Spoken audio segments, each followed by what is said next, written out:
Apa itu yang namanya Wahabi itu? Perjuangan Wahabi itu apa?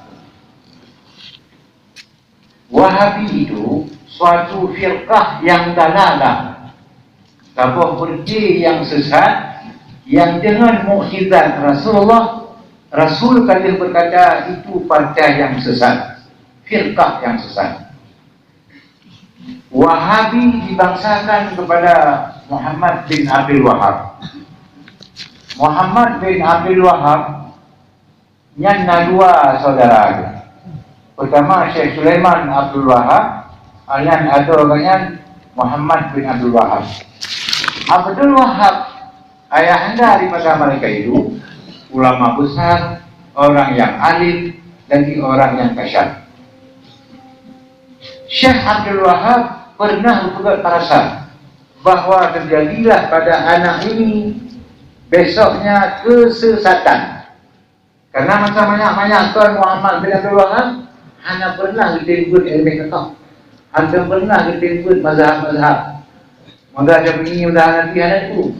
Tapi beliaunya mentalaah kitab Ibnu Taimiyah yang Muhammad bin Abdul Wahab terjadi di negara di Najd, di negara Najd, atau di sebuah desa yang namanya Dafiyah tahun 1111.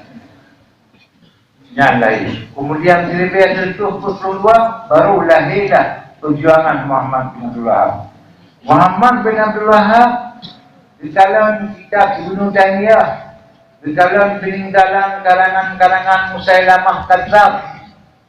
Karena Musailamah Kadzdzab tempatnya di Yamamah atau Dariyah, Sinan di Najd. Di dalam kitab Musailamah Kadzdzab itu seorang yang mendakwa dirinya Nabi. Dan kemudian kitab Al-Aswad Ansi As-Sajam menurut mulut yang dakwa-dakwa Nabi mendula kalau dalam kitab-kitabnya Muhammad bin Abdul Wahab. Maka pada akhirnya Muhammad bin Abdul Wahab itu menyembunyikan bahwa dirinya Nabi. Ya, yang dah nampak pasal Wahabi. Yang ide Wahabi bahawa nak berituh yang dahulu disebut orang semuanya kafir. Kafir menjumpa banyak. Sehingga nak pernah dikir oleh Muhammad bin Abdul Wahab. Lebih ikhlas tauhid Abu Lahab dan Abu Jahal daripada ulun yang darah kubur. Lebih ikhlas tauhid Abu Lahab dan Abu Jahal daripada ulun mukmin yang darah kubur. Karena menganggap orang mukmin itu yang darah kubur kafir semuanya. Maka wajib dibunuh. Namun itu yang dahulu semuanya kafir. Maka diikuti namun tuturnya ulama-ulama mazhab kafir itu. Imam Nawawi kafir, Imam Bandung kafir. Bahkan yang menganggap sahabat itu kafir. Itu memang bukan cerita. Memang katanya tertulis dalam kitab.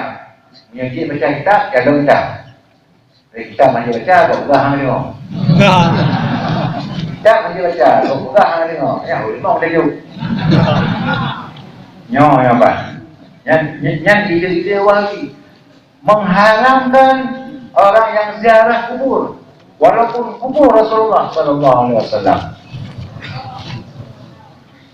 Ziarah kubur Nabi haram. Orang yang ziarah kubur Nabi yang haram, bahkan dikohkan kubur, dikoh.